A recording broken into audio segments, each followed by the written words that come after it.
My name is Silas Farley, and I'm the Dean of the Trudel Zipper Dance Institute at the Colburn School in Los Angeles. It's been such a joy to work here in Green Mountain Falls with the dancers of American Ballet Theatre as I've choreographed the ballet Collage and Creed. It's a piece that I've wanted to do for quite a few years and have worked on some of the sections before I came here to Colorado. And I've been able to realize all of my different ideas for this ballet, and I've loved how the dancers have been so invested in the whole creative process. My name is Claire Davison. I am a corps de ballet member with the American Ballet Theatre.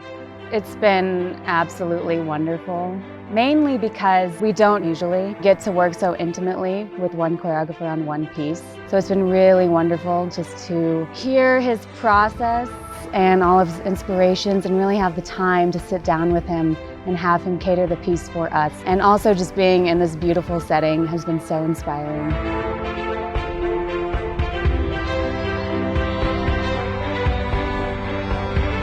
The mission of Greenbox is so unique.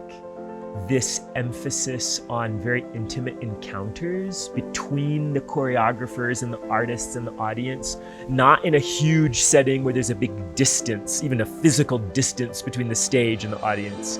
Everything is so much more relational here at Greenbox.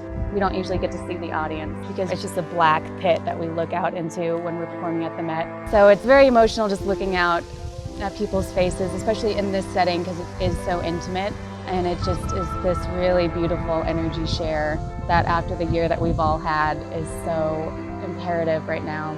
It's been a privilege to work in the natural setting here in Green Mountain Falls. Normally, the creative process has happened for me in really bustling cities. And in that kind of an environment, it takes a little bit of time each day once you get into the studio to quiet yourself and prepare for the creative work.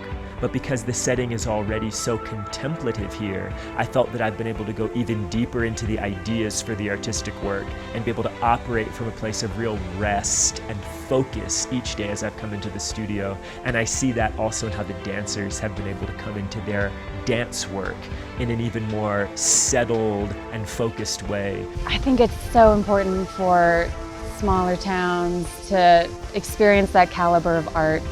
I mean, there's no reason why it should only happen in these big cities and be so elite and limited to people that can make it there. Some of my hopes for the future of ballet are that more and more choreographers will use the classical ballet language, that language that dancers spend their whole lives cultivating every day in the ballet class, that choreographers would trust that language and realize that it has the capacity to tell all different kinds of stories.